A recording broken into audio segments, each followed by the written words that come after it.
तो नमस्कार बच्चों, NITN गुरु के क्लास में आपका स्वागत है और मैं राजकुमार आप लोग के लिए लेकर आया हूँ। आज हम लोग पढ़ने वाले हैं इनइक्वालिटी। इनइक्वालिटी ये आपका दूसरा क्लास होने वाला है। तो बेसिकली इनइक्वालिटी के बारे में हम बात कर ले कि क्या चीज़ है इनइक्वालिटी। आप लोग जैसे अब तक तो हम लोग पढ़ते आ रहे थे, जब तक हम लोग क्लास 10th में होते हैं तो हमारे साथ कुछ इस तरह का सीन रहता है कि हमें फाइंड करना होता है x² minus 5x plus 6 equal to 0। कुछ इस तरह का इक्वेशन रहता है x² minus 5x plus 6 equal to 0। अब इसमें क्या होता है कि हम x का वैल्यू फाइंड करना होता है, तो इसे हम आसानी से बना सकते हैं कि x minus 3 x minus 2 equal to 0। तो यहाँ से हमें प्राप्त हुआ x इक्वल टू 3 और 2। कुछ इस तरह का हमें आंसर प्राप्त हुआ। हम बोल सकते हैं कि x का वैल्यू या तो 3 रखेंगे या 2 रखेंगे। इसका क्या मतलब, ये वैल्यू 3 और 2 का क्या मतलब? इसका ये मतलब हुआ कि ये 3 और 2 जो है, ये कंडीशन जो है आपका, इस कंडीशन को आपका सेटिस्फाई करेगा। ये 3 और 2 जो है ये इस कंडीशन को सेटिस्फाई करेगा। अच्छा, तो फिर ये डिफरेंट कैसे है इनइक्वालिटी से? इनइक्वालिटी में क्या होता है कि बोला जाता है कुछ इस तरह का x² माइनस 5x प्लस 6 और इस तरह से कुछ बोल देगा, मान लिया बोल दिया ग्रेटर देन इक्वल टू 0। तब इसमें क्या है और इसमें क्या है, इसमें क्या डिफरेंस है, इसमें क्या डिफरेंस है? तो समझिए, यहाँ पे समझने वाली बात ये है कि ये जो क्लास 10th तक का सिलेबस था उसमें हम लोग को सिर्फ इक्वल वैल्यू निकालना है जिसके लिए इक्वल टू का साइन होल्ड करता हो बस। बट इनइक्वालिटी में क्या है, ये जो आपको इनइक्वालिटी का सिंबल देख रहे हैं, इस सिंबल को इनइक्वालिटी बोलते हैं। तो इस सिंबल के बारे में हम बात करें तो ये सिंबल क्या चीज़ है? तो ये सिंबल दर्शाता है कि ये जो इस कंडीशन है x² माइनस 5x प्लस 6 जो है ये हमेशा ग्रेटर और इक्वल टू 0 है, मतलब 0 या 0 से बड़ा है। तो हमें प्राप्त बताना है कि x के कौन से वैल्यू के लिए ये हमेशा बड़ा रहेगा, ग्रेटर और इक्वल टू 0 रहेगा इस कंडीशन। तो हमें x के उन सारे वैल्यूज़ को लिखना पड़ेगा, क्योंकि इसमें तो 2 और 3 लिखेंगे तो आंसर हो जाएगा, बट ये इक्वल के लिए था। अब यहाँ पे है ग्रेटर भी होना चाहिए, यानी कि अगर मान लो पॉजिटिव भी है किसी वैल्यू के कारण, ये वैल्यू पॉजिटिव भी है तो उसके लिए भी हमें लिखना पड़ेगा वो आंसर। जैसे इस केस में 2 और 3 तो रखेंगे कि 2 और 3 हो गया, चलो इस तरह के। इसके अलावा अगर हम इसमें बात करें कि 5 के बारे में बात करें कि x इक्वल टू अगर 5 रखते हैं तो क्या x इक्वल टू 5 इसको सेटिस्फाई कर रहा है? तो 5 का स्क्वायर क्या होगा, 25 हो जाएगा, माइनस 5 × 5 25 एंड प्लस 6। तो ये देख सकते हैं कि ये वैल्यू भी ग्रेटर देन इक्वल टू 0 आया। तो हम ऐसा कह सकते हैं कि इस तरह के ऐसे बहुत सारे नंबर होंगे, ऐसे बहुत सारे वैल्यूज होंगे जो कि इस कंडीशन को सेटिस्फाई करेंगे। तो इनइक्वालिटी में यही होता है कि हमें पता करना होता है कि कौन कौन सा वैल्यू हमें निकालना, कौन कौन सा वैल्यू जो रहेगा x का वैल्यू डालेंगे जो हमें इस तरह का कंडीशन को सेटिस्फाई करेगा। तो चलिए हम लोग कुछ छोटे छोटे प्रॉब्लम को लेकर के चलेंगे, उसके बाद हम लोग बड़े क्वेश्चंस पे आएंगे। सबसे पहले हम लोग छोटे छोटे क्वेश्चंस को सॉल्व करेंगे। इनइक्वालिटी जो है आपको क्वेश्चन सॉल्व करने के लिए आना चाहिए, ये बहुत ज़्यादा जरूरी हो जाता है कि इनइक्वालिटी का क्वेश्चन जो है वो आपको आना चाहिए। तो पहले छोटे क्वेश्चन देखेंगे, फिर हम लोग बड़े क्वेश्चंस को देखेंगे। और चैनल को सब्सक्राइब कर लीजिए, हम लोग डेली इसी तरह का वीडियो अपलोड करते रहेंगे और आप लोग का क्लास इसी तरह से चलेगा, ठीक है। अब हम बात करते हैं कि पहला क्वेश्चन क्या है, solve these inequalities, solve the inequality. Inequality को सॉल्व करना है and write the values of x, write the values in roster form. Roster form आप लोग जानते होंगे कि रोस्टर फॉर्म क्या है, रोस्टर फॉर्म सेट का पार्ट है। तो रोस्टर फॉर्म मतलब हमें उस तरह से लिखना है। अच्छा, अब क्या है कि क्वेश्चन किस तरह करेगा। तो पहला क्वेश्चन के बारे में अगर हम बात करें, फर्स्ट क्वेश्चन कुछ इस तरह का हम लिख सकते हैं कि 3x प्लस 9 ये वैल्यू ग्रेटर देन 0 है, कुछ इस तरह का पहला क्वेश्चन। तो इसे हम सॉल्व किस तरह से करेंगे, तो हमें इसमें क्या होता है कि कुछ पहले रूल देखने पड़ेंगे, कुछ हमें रूल देखने पड़ेंगे। तो हम लोग किस तरह से कर सकते हैं कि अगर हम मान लो 3x रखेंगे प्लस 9 को अगर उस तरफ भेज दें तो -9, x जो होगा ग्रेटर देन -9/3। तो कुछ इस तरह का 3, तो x ग्रेटर देन -3, ये तो हमारा हो गया कि हम इसे इस तरह से कर सकते हैं। बट हम इस तरह से करेंगे, इसके लिए हमें कुछ रूल भी होना चाहिए। अच्छा, मैं तो ये लिख दिया, मैंने तो सिर्फ ये बताने की कोशिश किया था कि किस तरह से इसे फाइंड करते हैं। बट इसमें मैंने इसको प्लस को 9 को इधर ही लाया, फिर 3 से इसे डिवाइड किया। तो यही क्यों किया, ये भी एक पॉइंट है।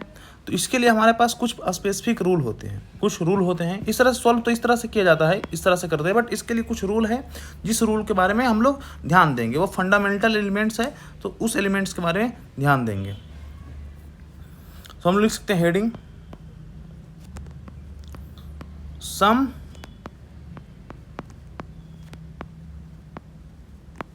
Elementary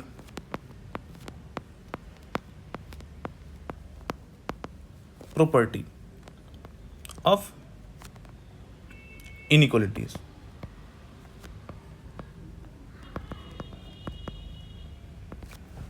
okay, some elementary properties of inequalities. अच्छा, अब इसमें हम कौन कौन सा प्रॉपर्टी की बात करें तो देखिए क्या है कि अगर हमारे पास कोई नंबर कुछ इस तरह का लिखा हुआ है, if a is less than equal to b, कुछ इस तरह का लिखा हुआ a is less than equal to b, तो इसका क्या मतलब होता है? इसका मतलब होता है कि a जो है वो b से छोटा है और a जो है b के इक्वल है, मतलब कि छोटा भी हो सकता है और बराबर भी हो सकता है। इस दोनों कंडीशन को सेटिस्फाई करता है, लेस देन और इक्वल टू b। सेम वही कंडीशन होता है ग्रेटर और इक्वल टू के लिए, ठीक है। अब दूसरी प्रॉपर्टी क्या है? इफ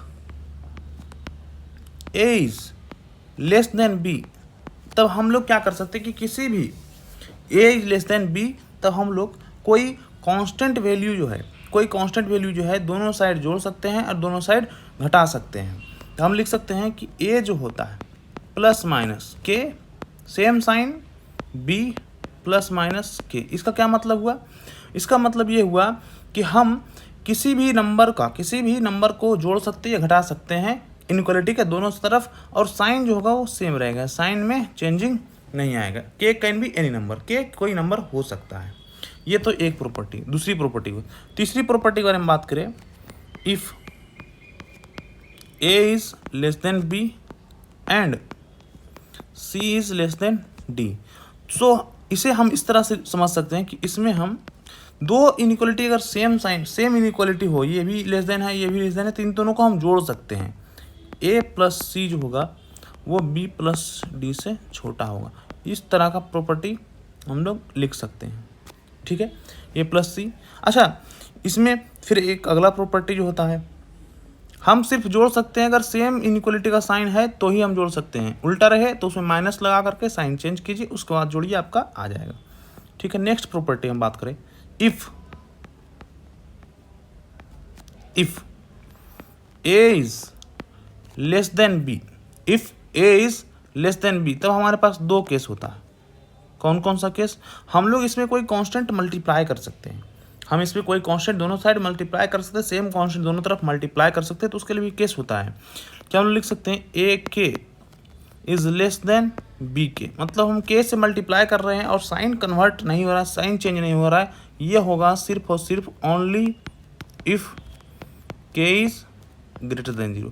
के अगर पॉजिटिव है तभी ये संभव है, अगर के नेगेटिव रहेगा तो फिर साइन चेंज हो जाएगा।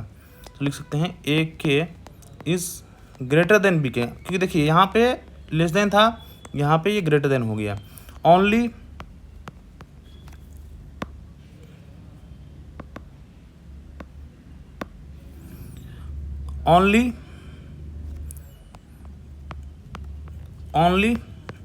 इफ के इज लेस देन 0, मतलब के लेस देन 0 रहे तो ही ये कंडीशन लगेगा, ठीक है। अब तीसरा कंडीशन जो है, if a is greater than 0 greater than b, तब इस केस में हम क्या लिख सकते हैं? इसके लिए भी दो केस हमें बताना पड़ता है। इसमें क्या है कि हम a का power a greater than 0 less than b का क्या मतलब हो कि a और b दोनों पॉजिटिव है और 0 दोनों पॉजिटिव है और a जो है b से छोटा है, तो हम लिख सकते हैं a to the power r less than equal to b to the power r। और ऐसा तभी होगा जब only if r is greater than 0। अच्छा, फिर से a to the power r sign change हो जाएगा कब? जब r जो होगा वो निगेटिव होगा। Only if r is less than 0। इन सब का सारा का एग्जाम्पल आप लेकर के देख सकते हैं कि जैसे एक एग्जाम्पल के बारे में बात करें तो हम बोल रहे हैं कि 2 जो है वो हमेशा 3 से छोटा होता है, ये स्टेटमेंट ट्रू है, ठीक है। अब इसमें हम अगर मान लीजिए r का वैल्यू 2 लेकर के पावर कर देते हैं, तो 2 का पावर क्या है, ये 4 है, और 3 का पावर क्या है, 9 है। अरे कंडीशन देखिए सेटिस्फाई कर रहा है कि नहीं कर रहा है, सेम है, 4 छोटा होता है 9 से। लेकिन अगर r का वैल्यू हम माइनस ले ले, पावर जो है माइनस ले रहे हैं, तो पावर जब माइनस लेंगे तो 2 का पावर -1 जो है तो वो हमारा हो जाएगा 1/2, 3 का पावर -1 1/3। तो इस केस में क्या 1/2 बड़ा होता है, तो साइन क्या हो गया, चेंज हो गया। तो इस तरह से आप एग्जाम्पल को ले सकते हैं और समझ सकते हैं, इस तरह का होता है। ठीक है, अब हम लोग बात करने वाले हैं अगली प्रॉपर्टी का, जिसमें कुछ इस तरह का है कि if a + 1/a, if a + 1/a greater than equal to, if नहीं होता, ये कंडीशन है, ये रूल है कि ये हमेशा बड़ा ही होगा। ठीक है, a + 1/a बड़ा ही होगा अगर if a is greater than 0, a greater than 0 है तो 2 या 2 से बड़ा होगा, and equality holds eight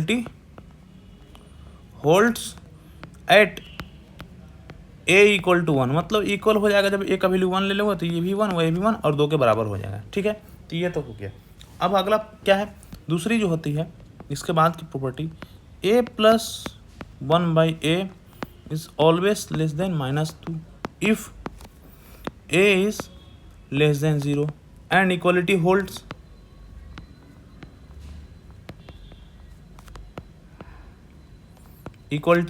eight a = -1, equality hold करेगा a = -1 पे। ठीक है, तो ये सारा जो था इसका एलिमेंट्री प्रॉपर्टी था। इसमें 4-5 हम लोग एलिमेंट्री प्रॉपर्टी को देख ली। अब इसके हिसाब से जो पुराना क्वेश्चन जो किए थे उसमें हम कुछ अच्छे लेवल का क्वेश्चन कर पाएंगे। इस क्वेश्चन को हमने सॉल्व कर दिया था क्योंकि ये बहुत बेसिक लेवल का था, बट इसमें भी कुछ अच्छे लेवल का क्वेश्चन आएंगे तो उसे हम लोग करना सीखेंगे।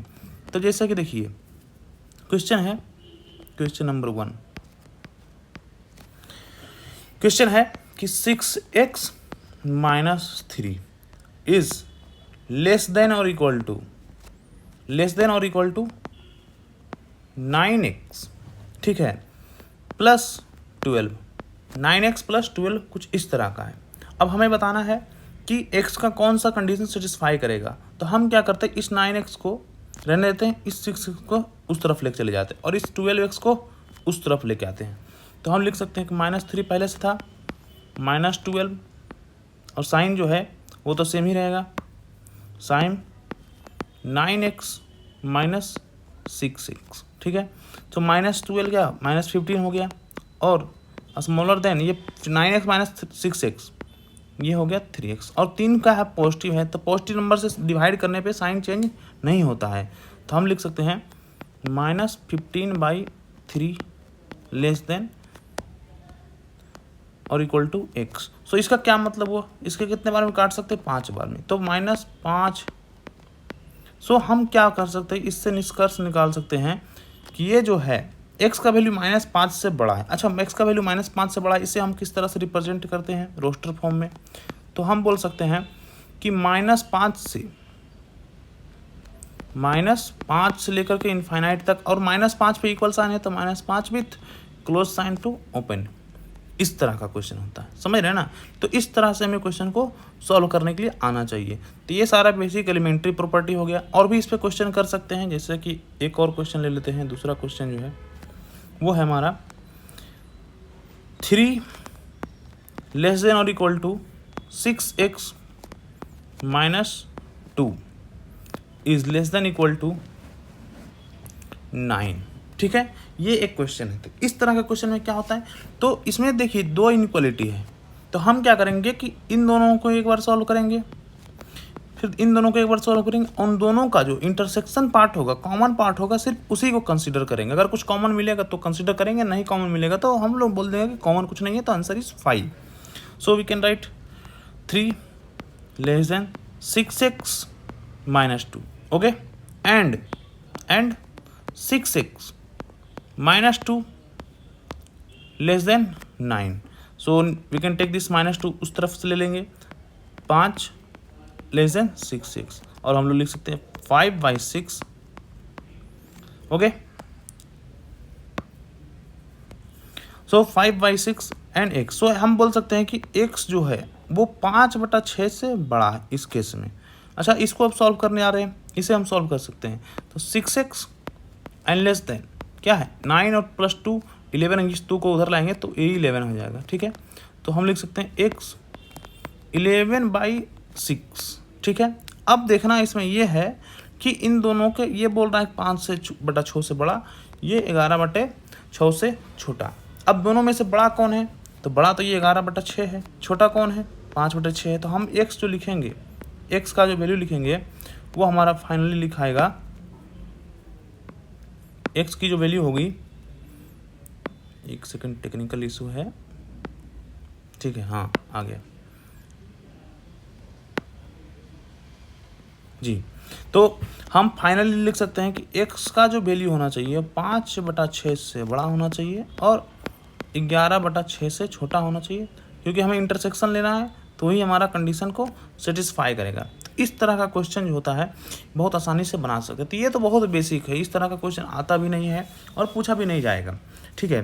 बट है क्या, इस समझना बहुत ज़रूरी था, इस तरह का चीज़ों को समझना बहुत ज़रूरी है। और अगले क्लास में जो हम लोग देखेंगे, अगले क्लास में हम लोग देखेंगे वेवी कर्व मेथड, किस तरह से किसी क्वाड्रेटिक इक्वेशन रहे उसमें लेस देन ग्रेटर देन रहे तो किस तरह का, मतलब इस तरह का हम बोल रहे हैं कि मान लीजिए हम लिख दिया जाए कि 9x² माइनस 17x प्लस 2 और ये वैल्यू ग्रेटर देन 0 है। तो इसके लिए हमारे कौन कौन सी वैल्यू लेना है, इस तरह का क्वाड्रेटिक रहे, क्यूबिक रहे, तो उस तरह का क्वेश्चन को हम लोग कल के क्लास में देखेंगे, अगले क्लास में देखेंगे। तब तक के लिए धन्यवाद और चैनल को सब्सक्राइब कर लीजिए, ठीक है। और डेली इस तरह का क्वेश्चन आपको अपडेट मिलता रहेगा, छोटा छोटा लेक्चर मिलेगा। इस तरह से हम लोग IIT को क्रैक कर लेंगे करते करते।